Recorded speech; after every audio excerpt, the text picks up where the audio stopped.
J'adore créer du contenu sur les réseaux, j'adore partager mes découvertes. Je lis beaucoup de livres sur le développement personnel, je regarde beaucoup de vidéos, voilà, j'intègre beaucoup de notions et je les teste. Il y a des choses que j'essaye, il y a des choses que j'intègre, il y a des choses que je laisse de côté. Et puis après, je repartage mes découvertes.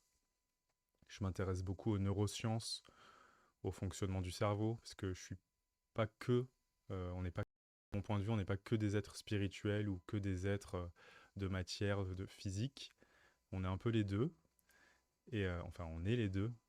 Et du coup, j'aime bien associer la science, ce qu'on connaît, les découvertes scientifiques avec les études en neurosciences, etc., avec le côté plus énergétique, les choses qui sont plus intuitives, sur lesquelles il y a moins de recherche parce que c'est pas la direction de notre monde moderne, mais il y a quand même des études qui sont faites par certaines personnes, certains mentors ou autres personnes qui explorent ce domaine, comme Christophe André, ou voilà, il y a des moines bouddhistes qui font ça, il y a des gourous indiens aussi qui partagent beaucoup de choses qu'on peut apprendre, c'est très intéressant. Et une des forces de notre monde moderne, c'est justement de pouvoir assimiler des connaissances qui viennent du monde entier. On s'en rend pas compte, mais avant, être en contact avec la pensée d'un philosophe indien, c'était quelque chose d'extraordinaire. C'était rare.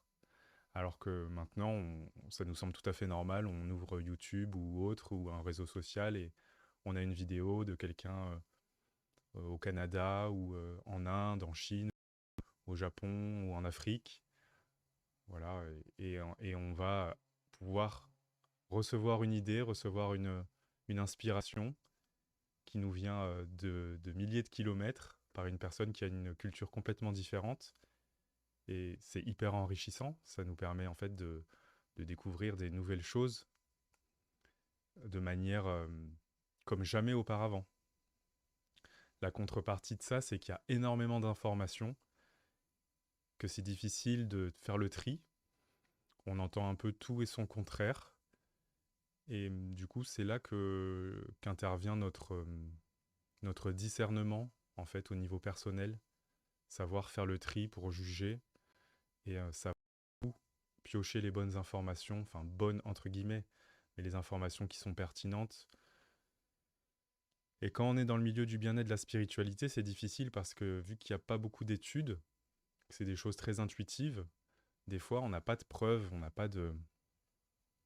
pas de support scientifique pour dire que les chakras, ça existe, ou que tel chakra fonctionne comme ça, ou que la méditation, bon la méditation il commence à y avoir un peu plus d'études, mais ça reste quand même un peu à la marge. Mais du coup c'est difficile parce que c'est entre juger de la véracité des propos qui nous sont proposés, et en même temps de notre ressenti, de notre intuition, notre expérience avec la chose.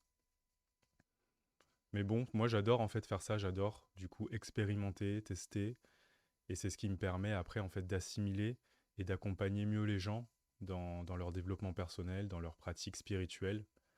C'est ce qu'on fait avec Loïc depuis maintenant 5 ans. On a accompagné des centaines et des centaines de personnes sur leur mission de vie, sur leur confiance en elles, sur leur, leur purification, enfin le côté voilà, fluide de leurs émotions, de leurs ressentis. C'est quelque chose qu'on aime beaucoup, qu'on va continuer à faire.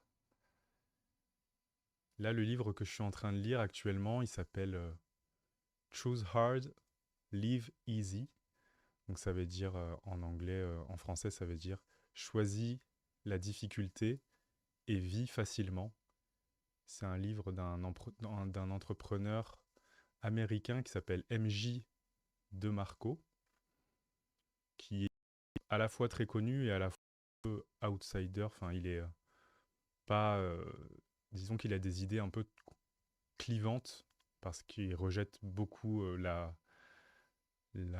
modèle de société qu'on nous propose, avec le travail, boulot, comment on dit, métro, boulot, dodo. Voilà, c'est quelque chose, lui, avec lequel il a du mal. C'est un entrepreneur qui, voilà, qui vraiment a choisi un autre parcours. Je sais qu'il y a des personnes qui sont dans un métro, boulot, dodo qui leur convient tout à fait parce qu'ils ont un métier qui leur permet de subvenir à leurs besoins d'un déjà, donc c'est essentiel. D'un autre côté, qui n'est pas trop pénible et qu'ils ont un travail qui leur permet de mettre en voilà, de vivre un hobby, une passion, voilà, d'aller faire des marches le week-end, d'aller à la rivière, à la plage, de passer du temps en famille et que ça convient très bien. L'idée, c'est pas que tout le monde devienne entrepreneur, mais je sais qu'il y a des personnes, par contre, qui sont dans un métro boulot dodo qui ne leur convient pas du tout. Et on est beaucoup comme ça. Moi, c'était mon cas avant.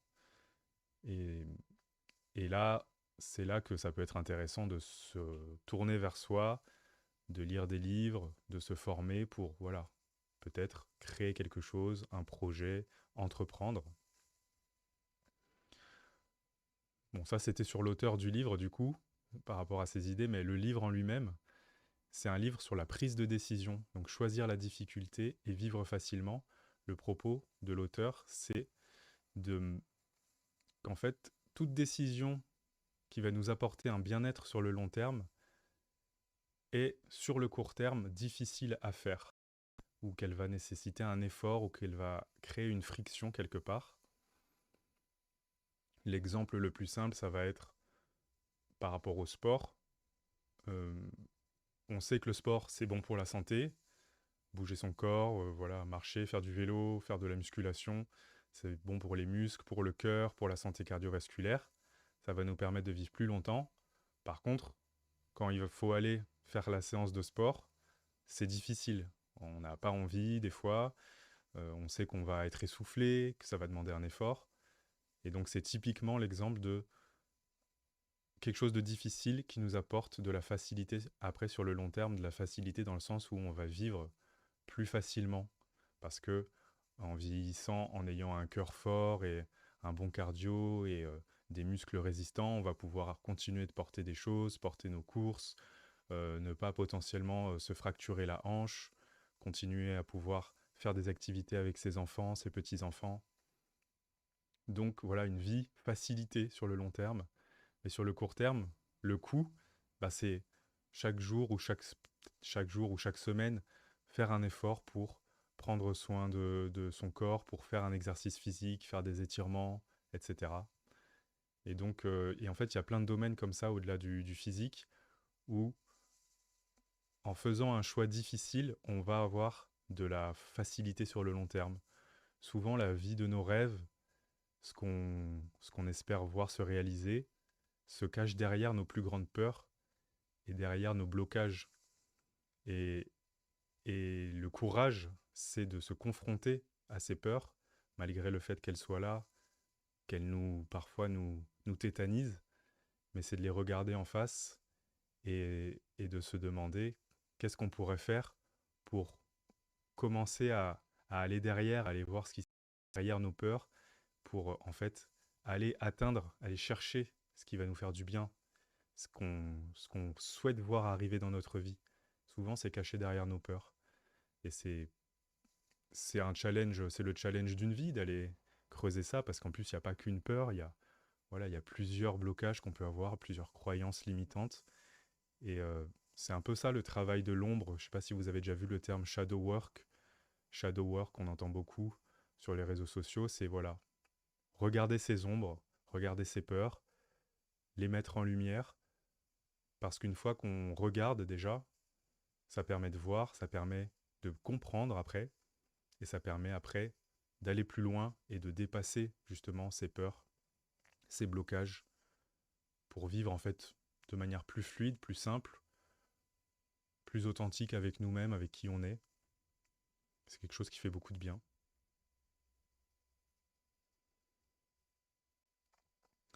Lambeau, Lambeau, je peux monter, j'ai besoin de vos conseils. Bah tu peux... Ah bon, apparemment t'es plus là.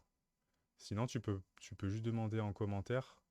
C'est avec plaisir, vous pouvez mettre des commentaires, c'est avec plaisir que je vous répondrai.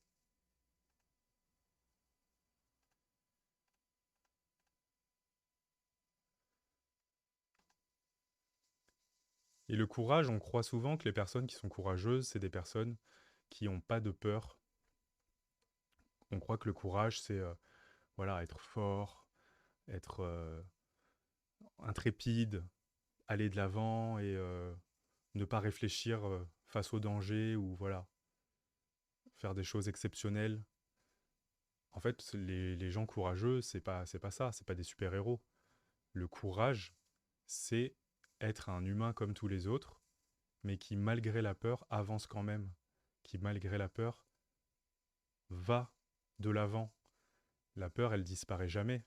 La peur, elle est là. C'est humain, on a des réflexes, on a des traumas, on a voilà, des choses qui viennent du passé, qui viennent de nos croyances, des injonctions de l'extérieur. Mais on peut toujours aller voir au-delà. On peut toujours les questionner, ces peurs, et, et agir malgré la peur. C'est ça le courage. Et je trouve ça motivant parce que du coup, ça veut dire que le courage, la confiance, c'est accessible en fait à tout le monde. C'est pas un trait de caractère, c'est pas une manière d'être ou autre, que c'est pas quelque chose avec lequel on est ou avec lequel on ne naît pas. C'est quelque chose que tout le monde peut faire et que tout le monde peut développer.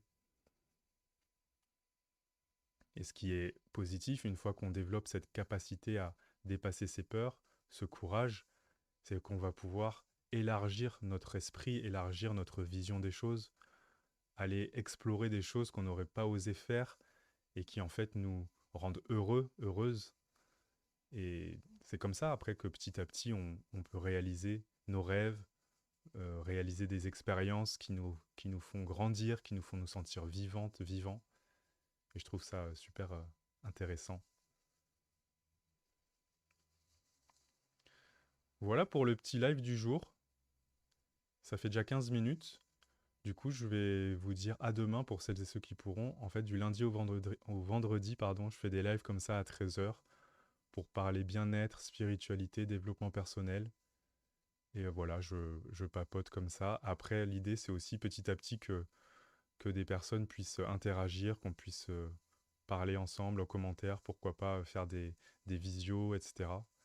Donc, bah, n'hésitez pas à revenir quand vous pouvez, quand vous voulez. Entre 13 h et 13 h 15, du lundi au vendredi, moi je serai là. Je vous embrasse fort.